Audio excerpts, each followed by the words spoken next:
আজি হ'ল প্ৰথমটো ৰোজা। ৰাতিপুৱা টোপনিৰ পৰা উঠি আহি কিচেনত আহি গ'লোঁ। আজি যিহেতু ৰন্ধা মেলা নাই, সেইবাবে ভাবিলোঁ গোটেইখিনি কাম আজি এৰেঞ্জ কৰি থ'ম। আমি যদি বেছি ইফতাৰত আৰু ৰন্ধা মেলাত ব্যস্ত থাকোঁ, ৰমজান মাহত কিন্তু ইবাদত কৰিব নোৱাৰিম। ৰমজান মাহটো যিহেতু ইবাদতৰ মাহ হয়নে?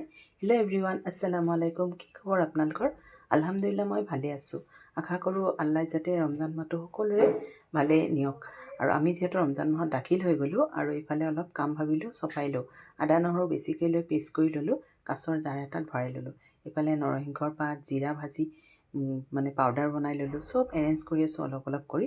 আৰু এইফালে বজাৰখিনি আছিলে, বজাৰখিনি যে এই সামৰা এইটো এটা কিন্তু এইফালে মই নৰসিংহ পাতখিনি বাছি কৰি ধুই ল'ম। পানী পেলাই দিবলৈ কাৰণে মই ধুনীয়াকৈ চালনী এখনত দি দিম, যাতে পানীখিনি পৰি যায়, শুকাই পেলাই মই ফ্ৰিজত থ'ব পাৰিম। এইফালে যিখিনি দালি তিয়াইছিলোঁ এইখিনি ধুনীয়াকৈ পেষ্ট কৰি ল'লোঁ। টিফিন এটাত দি ধুনীয়াকৈ ডিপ ফ্ৰিজ কৰি থ'ম, অলপ অলপ লৈ যাতে বনাব পাৰোঁ।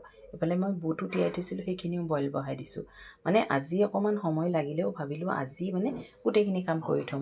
এইফালে ঠাণ্ডা পানী দি ধুই আৰু দেখিছোঁ সিজি গ'ল। এতিয়া পাচি এটাত থৈ পানীখিনি নিগৰাই ডিপ ফ্ৰিজ কৰি থ'ম। আৰু নৰসিংহৰ পাতখিনি চালনীত দি থৈছিলোঁ, সেইখিনিও পানী নিগৰি হৈ গ'ল। এতিয়া এইখিনি ফ্ৰিজত থৈ দিলে যেতিয়া বনাম তেতিয়া লগালগ দিম আৰু ধুব নালাগে। আৰু বাচন চাচনখিনি ধুই ল'লোঁ। এইফালে বনাই আছোঁ বুট, পকৰি আৰু পোলাও। আজি অকণমান ফাৰ্ষ্ট ৰোজাৰ কাৰণে বেছিকৈ বনাম। আৰু হাজবেণ্ডে বেছি বনালে বেয়াই পায়, কাৰণ আমাৰ মানে ঘৰত কোনেও নাখায়। 50% ৰৈয়ে যায় আৰু সেইবিলাক কোনেও নাখায়, সেইবিলাক পেলনি যায়। বেয়া লাগে ন, কিমান দুখীয়া মানুহে খাব নাপায় আৰু আমি পেলাওঁ। সেইকাৰণে পাৰিলে কম বনাব লাগে, পেলাব নালাগে। আৰু এটা কথা, যেতিয়া আমি দুখন হাতেৰে কাম কৰোঁ তেতিয়া কিন্তু কামেই কৰিব নালাগে, মুখেৰেও আমি দুৱা দুৰুদ পঢ়ি থাকিব লাগে।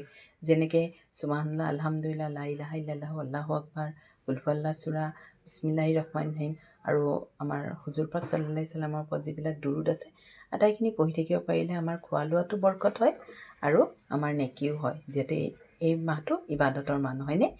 আৰু এনেকৈ কৰি কৰি মোৰ ৰন্ধাখিনি হৈ গ'ল। আপোনালোকে বাৰু এনেকৈ বনায়নে? মই এনেকৈ আজি বনালোঁ। আৰু এই মাহটোত মানে মোৰ একদম সময়ৰ অভাৱ, কাৰণ ল'ৰাৰ এক্সাম। মই যদি বেছি খোৱা লোৱাত লাগি থাকোঁ মানে ইবাদতটো যাবই, ছেকেণ্ড মোৰ মানে ল'ৰাক লগত লগাও নহ'ব, অকণ চোৱা চিতাও কৰা নহ'ব। সেইকাৰণে এইবাৰ ভাবিলোঁ অকণমান সময় মই ছেভ কৰিম আৰু যিহেতু আচৰৰ পৰা মগৰিবৰ সময়খিনি একেবাৰে কম সময় আৰু নোজোৰে একদম। আৰু এইফালে যিখিনি বুট মই তিয়াইছিলোঁ বইল কৰি, সেইখিনি মই ডিপ ফ্ৰিজ কৰি থ'লোঁ। আৰু অকলশৰীয়া মানুহ কি ক'ম আৰু, অকলেই চব কৰিব লাগে। মানে যদিও সময় মানে এইফালে চব এৰেঞ্জ কৰি ৰাখোঁ, তথাপিও যেন সময়খিনি নহয়েগৈ। কি কৰিম আৰু উপায় নাই। এইফালে পোলাও হ'ল আৰু আজি চিম্পলকৈ বনালোঁ ইফতাৰী, আৰু আমি এনেকৈ খালোঁ। আপোনালোকে বাৰু আজি কি কি ইফতাৰ কৰিলে জনাব দেই। আমি কিন্তু চিম্পলেই খাওঁ, বহুত বেছি মইতো নাখাওঁৱেই বাহিৰা বস্তু। আৰু এনেকৈ খাই আজিৰ ইফতাৰটো মানে ৰোজাটো আলহামদুলিল্লাহ, আল্লাহৰ ওচৰত লাখ লাখ শুক্ৰিয়া। আল্লাহ ধুনীয়াকৈ আজিৰ দিনটো পাৰ কৰি নিলে, আৰু দোৱা কৰোঁ বাকীকেইটা দিনো যাতে এনেকৈ আল্লাহ ভালে ভালে পাৰ কৰি নিয়ক। আজিলৈ আহিলোঁ, আকৌ লগ পাম নতুন এটা ভিডিঅ'ত।